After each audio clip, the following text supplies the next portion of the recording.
Hello বন্ধুরা, তো আজকে আমি নিয়ে চলে এসেছি তোমাদের জন্য ঝটপট দুধ বেঁচে গেলে কি রেসিপি বানাবে সেরকম একটা আইডিয়া। চলো দেখে নেওয়া যাক আমি ঝটপট কি বানিয়ে ফেলতে পারি এই দুধটা দিয়ে।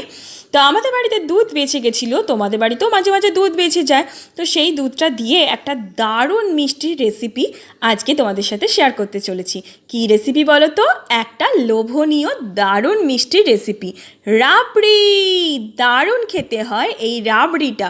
দোকানে তো আমরা কিনে খাই বটেই, কিন্তু বাড়িতে দুধ বেঁচে গেলে এই জিনিসটা করে খেতে এত ভালো লাগে যে তোমরা আজকে আমার সাথে করতে করতে আর কোনো দিনও দুধ বাঁচলে অন্য কিছু বানাবেই না, রাবড়িই বানাবে।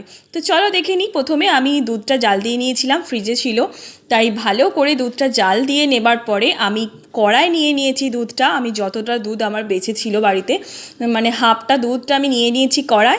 এবার এই কড়াই যখন দুধটা উঠলো, তারপরে থেকে যখন ওটা সর পড়তে থাকবে, সেই সরগুলোকেই আস্তে আস্তে খুন্তি করে করে টেনে টেনে কড়ার গোটা গায়ের চারিদিকে লাগিয়ে লাগিয়ে দিতে হবে। যতবার সর পড়বে ততবার কিন্তু এই জিনিসটা করতেই হবে।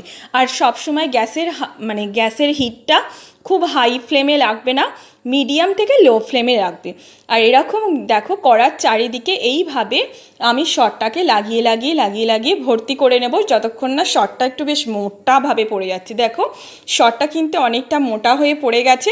আমার যতটা দুধ ছিল তাতে এই সরটা পড়েছে, তোমাদের বাড়িতে আরও দুধ থাকলে আরও সর পড়বে। তারপরে যে দুধটা কমে গেছিলো সেই দুধটাতে আমি খানিকটা চিনি দিয়ে দিলাম, আর চিনি দিয়ে জিনিসটাকে একটুখানি উতলে ফুটিয়ে নিলাম।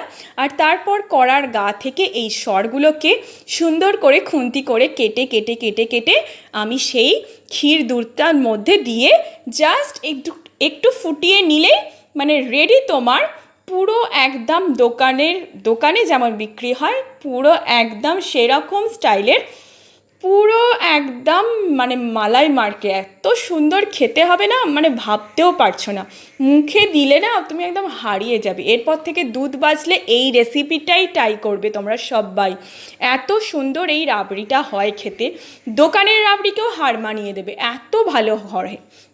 তো তোমরা অবশ্যই এই রেসিপিটা ট্রাই করবে আর আমাকে কমেন্ট করে জানাবে যে আমার রান্না দেখে তোমরা এই রেসিপিটা ট্রাই করে কেমন স্বাদ হয়েছে তোমাদের রাবড়িটার।